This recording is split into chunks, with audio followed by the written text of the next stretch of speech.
नमस्कार. सिंपल कुकिंगमधली तुमची होस्ट वासंती घोसपूरकर. ओल्डी गोल्डी. आज आहे 1 एप्रिल. तर आजपासून या पूर्ण महिनाभर आणि पुढच्या महिनाभर मी तुम्हाला वेगवेगळ्या स्नॅक्सच्या रेसिपी दाखवणार आहे. कारण काय होतं आहे, आता परीक्षा झाली आणि बच्चे कंपनीचा धुडगूस आता घरात सुरू होईल. आई ग, मला काहीतरी छान छान खायला दे. बरं, या बच्चे कंपनीमध्ये वय वर्ष 8 ते वय वर्ष 75 असतं. मग त्या गृहिणीला समजतच नाही काय करावं. तिच्यासाठी हे 2 महिने कष्टाचेच असतात. असो, तो आपला विषय नाही आहे. पण मी सांगते तुम्हाला की सगळ्यांना असं चटपटीत खायला हवं असतं. माणसाचा तो प्राकृतिक स्वभाव आहे की जसं आता उन्हाळा सुरू झाला तर या सगळ्या गोष्टी होतातच. चटक मटक खायला हवं असतं, टँगी मँगी खायला हवं असतं. मग आज आपण असंच चटक मटक एक नवीन आपण बघणार आहोत. तर मी आजपासून 4-5 दिवस तुम्हाला पॅटिसचे वेगवेगळे प्रकार सांगणार आहे. आजचं माझं पहिलं पॅटिस आहे कॉर्न पॅटिस. तर चला बघूया.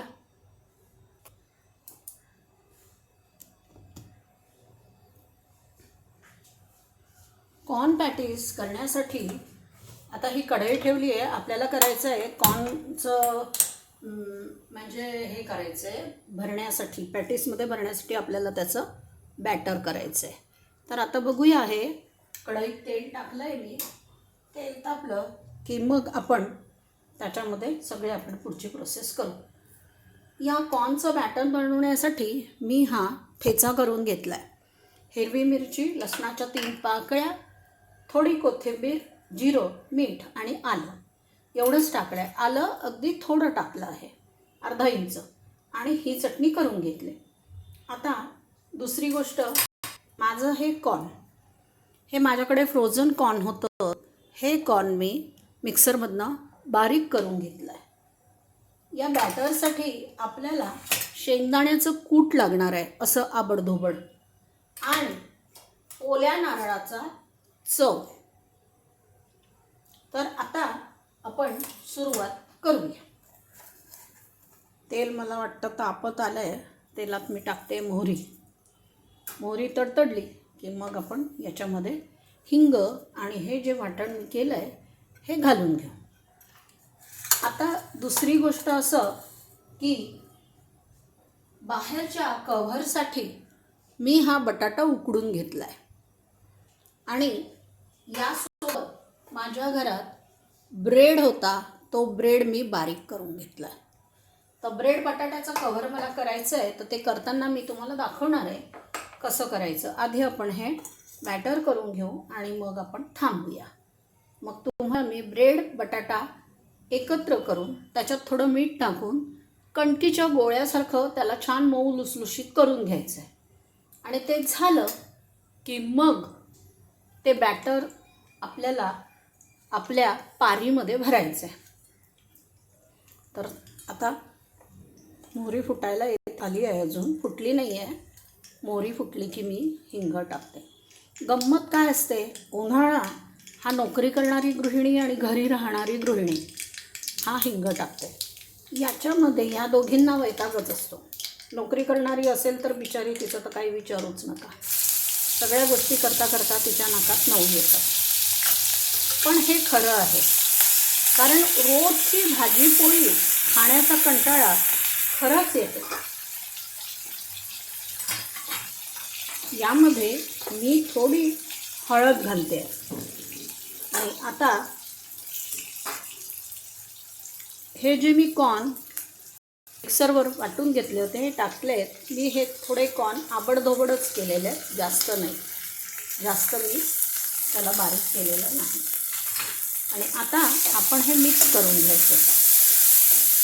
तर कुठे होतो आपण, नोकरी करणारी गृहिणी खरंच वैताग येतो. सकाळचं सगळं आवरून जायचं यायचं आणि सगळ्यांना छान छान खायला हवं असतं. कोणाचीच चूक नाही आहे, त्या गृहिणीची नाही आणि घरातल्या मुलांची नाही. त्यामध्ये मी थोडं मीठ टाकत आहे.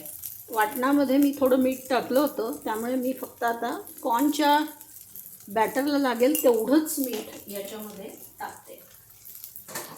आता हे आपण तेलावरच ठेवलं आहे, तर तेलात शोप न घालता मी थोडी शोप या बॅटरमध्ये घालते आहे. आता हे आपण हलवून घेऊ, कारण हे सारखं हलवावं लागतं, नाहीतर हे कढईला लागतं. आणि हे मोकळं व्हावं म्हणून मग याच्यामध्ये मग ओल्या नारळाचं चव, शेंगदाण्याचं कूट हा सगळा प्रकार घालावा लागतो. याला फक्त आपण एक वाफ आणून घेऊया. तर ही आता वाफ आली की मग आपलं काम संपलं. मग आपल्याला दाण्याचं कूट, ओल्या नारळाचा चव या गोष्टी आपल्याला त्यामध्ये घालायच्या, म्हणजे आपलं ते छानपैकी मोकळं मोकळं बॅटर होईल.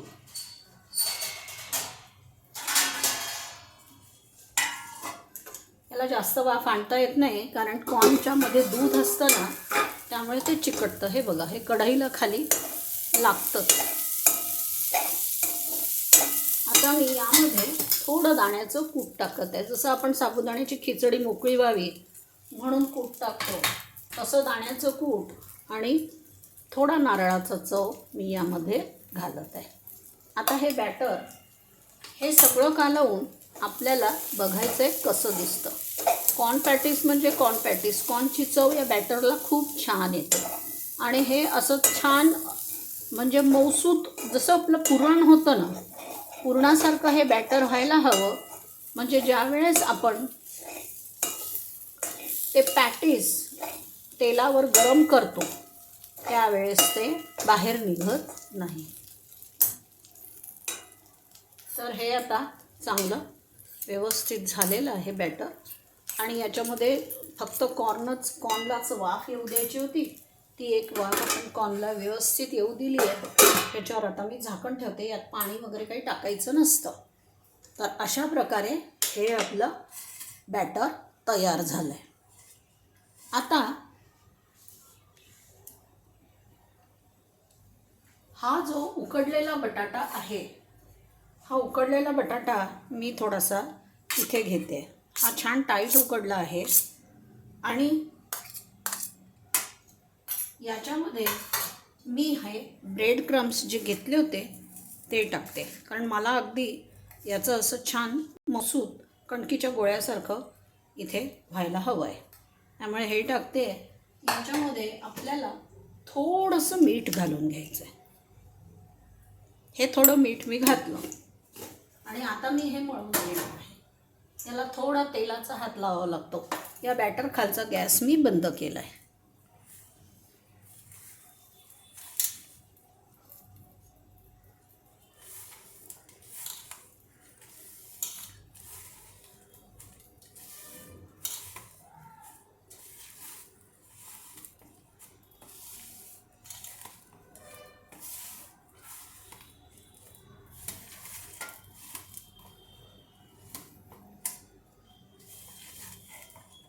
तुमच्याकडे ताजा ब्रेड असेल ना, तर तोही घेतला तरी चालेल. थोडंसं मी पाण्याचा हात याला घेते आहे.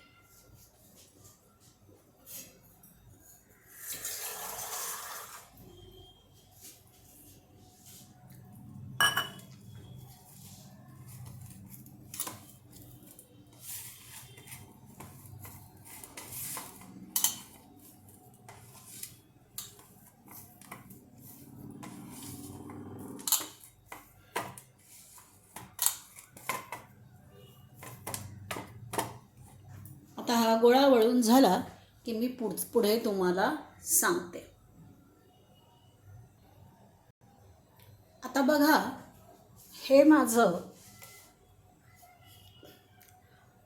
मक्याचं बॅटर असं तयार झालं. आणि ही कणकीचा हा गोळा, कणकीचा गोळा म्हणण्यापेक्षा ब्रेड आणि आपण जो बटाटा घेतला होता त्याची मी ही पारी अशी करून घेत आहे. हे बघा, ही पारी दिसली. आता हा जो भाग आहे बॅटरचा, हा आपण असा गोल करून घेऊया. याचा एक लाडू करायचा, तो या पारीत टाकायचा. हा लाडू या पारीत असा टाकायचा. आणि आता ही पारी बंद करायची. जसं आपण मोदकाचं सारण भरतो ना तसं. ही पारी आता बंद करते मी. बंद करताना सारण आपलं कुठेही बाहेर यायला नको एवढी काळजी घ्यायची. पारी बंद करून त्याचं एक असं गोल छान असं चोपडं पॅटीस मी करून घेतलं.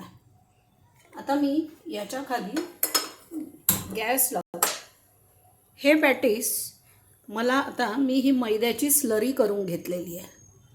या स्लरीमध्ये हे पॅटीस आपण आता बुडवणार आहोत. हे बघा, हे मैद्याच्या स्लरीत मी हे पॅटीस बुडवलं. आणि मी इथे पोह्यांचा चुरा करून घेतला, जाड पोहे.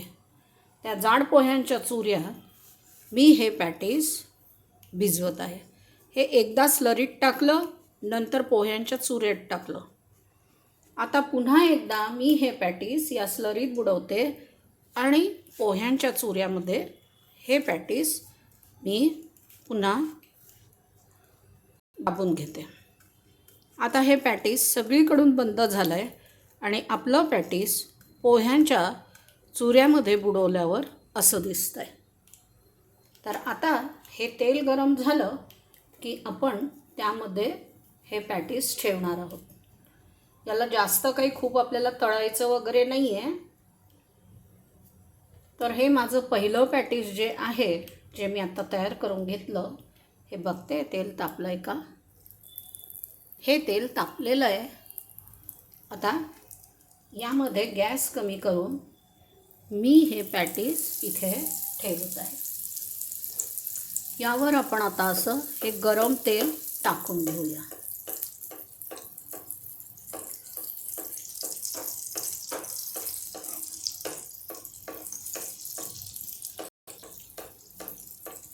कारण आपण पोह्याचा चुरा लावू ना तर ते पॅटीस वरून क्रंची होतं. तेलात पोह्याचा चुरा उतरतो, पण म्हणूनच 2 वेळा स्लरीमध्ये त्या पॅटीसला आपल्याला बुडवायचं आहे.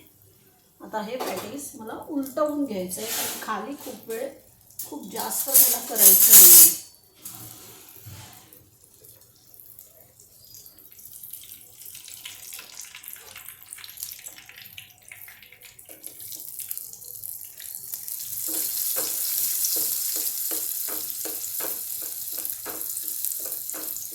आपलं हे पॅटीस पांढरं दिसतंय कारण काय आहे, त्याला पोह्यांचा चुरा आणि मैद्याची स्लरी लावली आहे म्हणून ते पांढरं दिसतं. ते थोडंसं आपल्याला करून घ्यावं लागेल. थोडंसं लालसर करून घ्यावं लागेल. आता तुम्ही विचार करा की बटाटा उकडलेला आहे, ब्रेड शिजलेला असतो आणि मी फ्रोझन कॉर्न्स वापरलेले आहेत. तर ते फ्रोझन कॉर्न्सही शिजलेलेच असतात. हे बघा,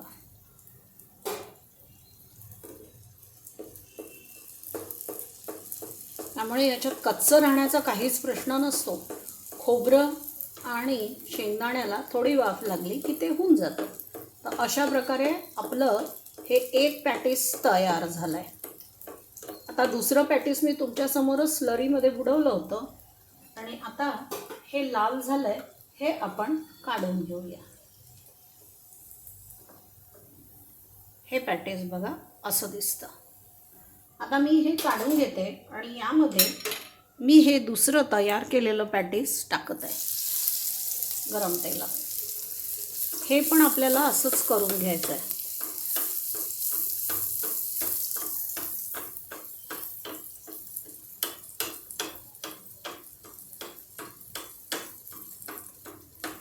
कमी तेलात हे पॅटीस करायचं असल्यामुळे आपल्याला ही मेहनत करावी लागते.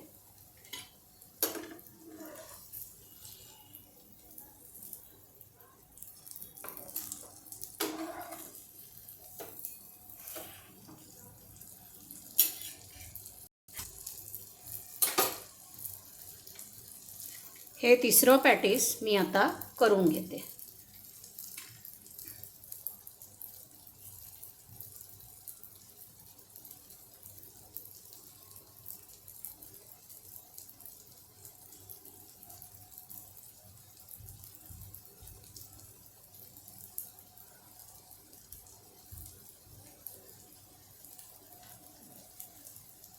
हे पण पॅटीस मी आता या स्लरीमध्ये बुडवून घेत आहे. हे एकदा बुडवलं आणि पुन्हा पोह्यांवर मी हे लावलं. पुन्हा एकदा हे स्लरीमध्ये बुडवत आहे आणि पोह्यांवर मी परत याला फिरवून घेते. हे आपलं दुसरंही पॅटीस तयार झालं आहे.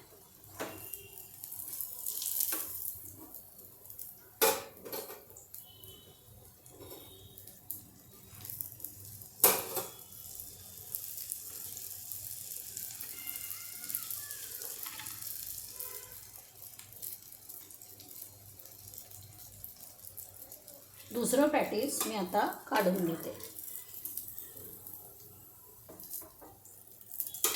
आता हे तिसरं पॅटीस मी यामध्ये टाकत आहे.